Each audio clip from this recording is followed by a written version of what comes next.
Hello and welcome to Beyond the Pages. My name is Penny Cothran. I am the Multimedia Manager at the South Carolina Chamber of Commerce and the editor of South Carolina Business Magazine. And with me today is John D. Williams, who is the President and CEO of Domtar. And we're here to speak a little bit about what makes this man tick. Thank you for being with us. You're more than welcome. Thank you so much for showing interest. Well, let's start with that accent. Tell us where you're born. Well, I was born about 40 miles south of London. In a little town called Storrington in West Sussex, which is about 12 miles from the coast. Actually born at home, which is a sort of rare event in 1954. And did you grow up there? Well, you know, we have this habit of sending our children away to school. So I went away to school at the age of 8 up into the Malvern Hills, which is about 250 miles away, a little prep school. And then my public school, which of course is a private school, we always make it complicated in the UK, was in Berkshire. And then university in London. King's College London, right in the middle of London, in the Old Witch, actually. What were your interests as a child? Well, I was an avid golfer and was much better then than I am now, much to my frustration. So I was born about, I don't know, about 750 yards from a beautiful old golf course. And I had a dog who found golf balls. Oh, neat. So I thought, well, you know, free equipment, here I go. So I started playing golf. And my father was a schoolmaster, actually, a local schoolmaster, so we didn't have very much money. So I caddied and did all that. So I sort of lived around the golf course, really, for most of my childhood. And also then I would go into the woods. We had woodland opposite, and I was obsessed by lighting fires, I have to admit. Oh my. Nothing untoward ever happened, but there were lots of blackened trees in the forest opposite us. So.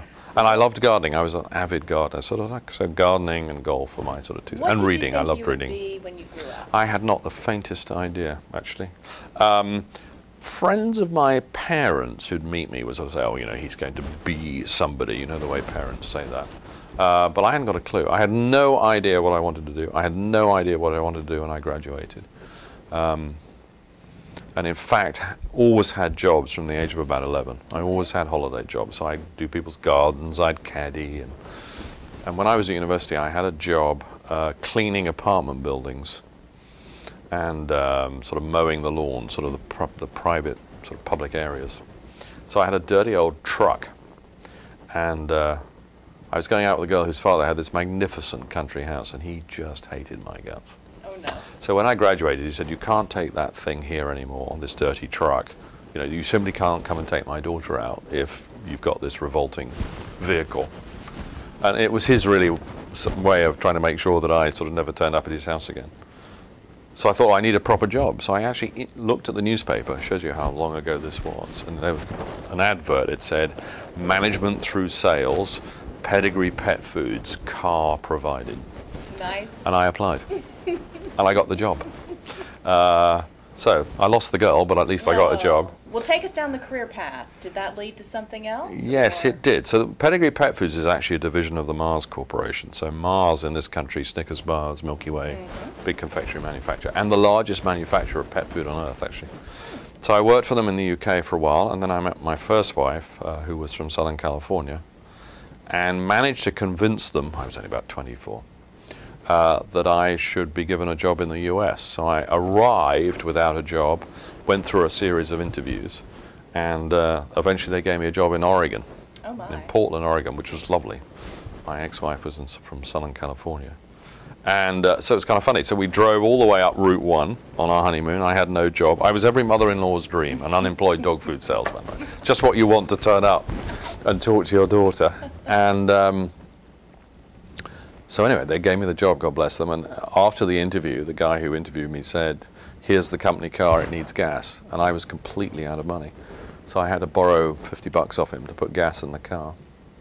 And then they pay weekly, so by the Friday I was a wealthy man. So I worked for them for a few years, then went back to the UK, worked for Alberto Calvo. My first kind of sort of management, sort of MD-ship, president's job was when I was in my early 30s.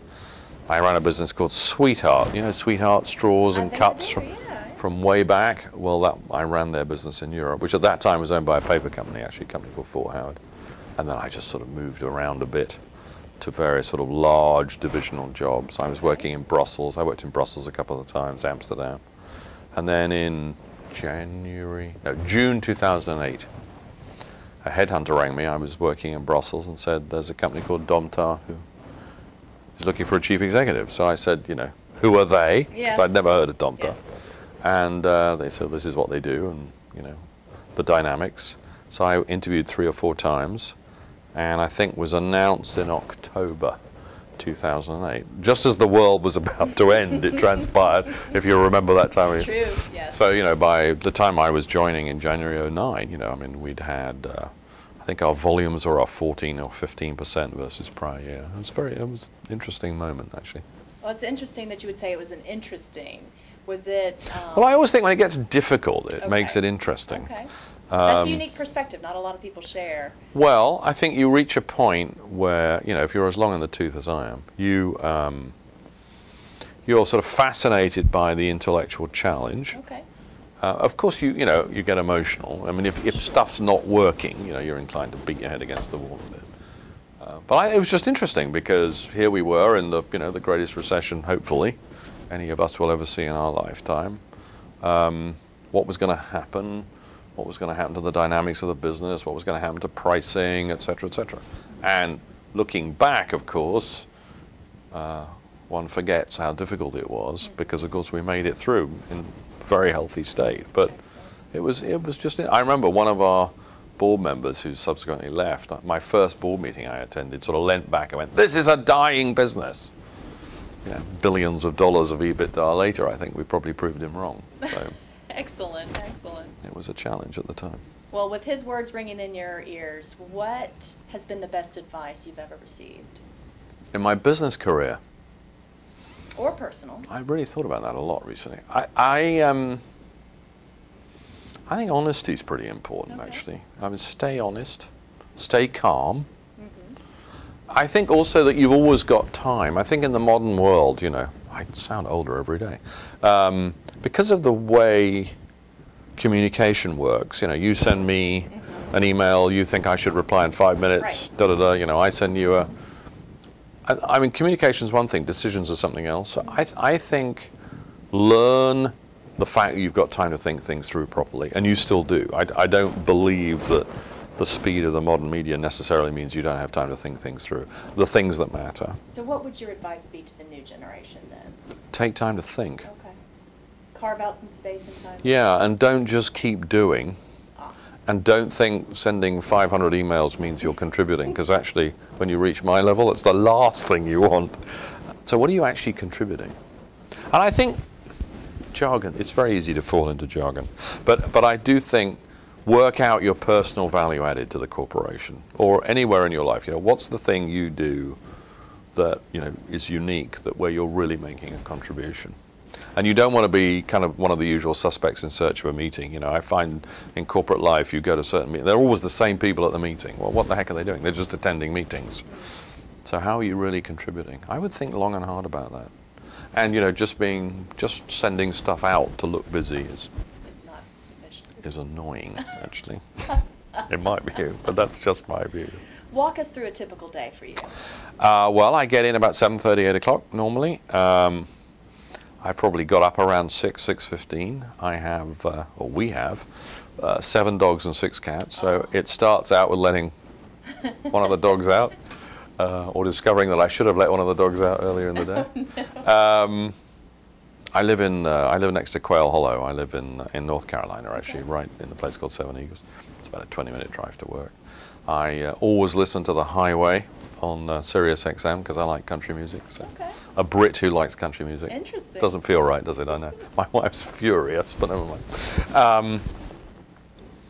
And then probably meetings start sometimes around 8, sometimes around 8:30. So I'll have half an hour kind of getting myself organized, having the first cup of coffee, reading the newspaper. I like the Wall Street Journal, and I read The Economist. So if The Economist happens to have turned up, I'll be around. Meetings, really. So, you know, talking to my team, talking to investors, talking to bankers. So that's a typical day. I travel a bit, but I try not to travel too much. So we have the luxury of the fact that we use FlexJet. So I try and get home, actually, as much as I possibly can. So if I'm at a dinner in Chicago, I'll get on the plane. I might be home at 11 o'clock at night, but I'll be home. So, ignore that. So I mean that's a typical day, I would say. What are you known for? What would you say you're Yes, well I might say one thing, my people might say something completely different. I would say that I'm a quick learner. Okay. So I get to the heart of the matter as I see it fast. So you don't need to tell me you've done the work. I don't need proof. If you've got something to say it. Quite happy to cope with people I like people who disagree with me, because then I can get in there and wrestle. So I'm always nervous if I think I've got sort of a yes man or a yes woman on my hands. Obviously a sense of humor. Sometimes I take that too far and I can sound a bit insulting to people, so I have to be a bit careful how I calibrate that, I think. Particularly in the world of political correctness we now find ourselves in. I would say the quick study. Okay. The quick study. You mentioned you live 20 minutes away from here. Mm. Why the Carolinas? Why is this home? I think it's like living in a warm bath, living in the Carolinas. It's just so comfortable. I think the people are lovely. I really do. I'm not saying that to flatter you. I really do. Very warm, very welcoming. We've lived here now about 3.5 years. In that time, we've had 3 houses. So we lived in Fort Mill for a while, in Springfield. Then we moved up to the Ballantine. Then we moved where we are now, because I joined Quail Hollow. And we have a place up in Banner Elk, up in the mountains. It's just gorgeous. What's not to like? I mean, the people are nice. I mean, it's a bit too hot for a sweaty Englishman in the summer, but it's a bit too hot for everybody. It's got great transport. You know, the airport's fabulous here, I think. It's just terrific. I really like it. I haven't got the guts to tell my children that we may not go home when I retire, but if they happen to catch this, I've told them. There you go. You heard it here first. There we are, there we are. What are your charities? What are your passions? Well, I do a couple of things. So I sit on a school board called the Palisades Episcopal School, which is just down the way here in one of the developments.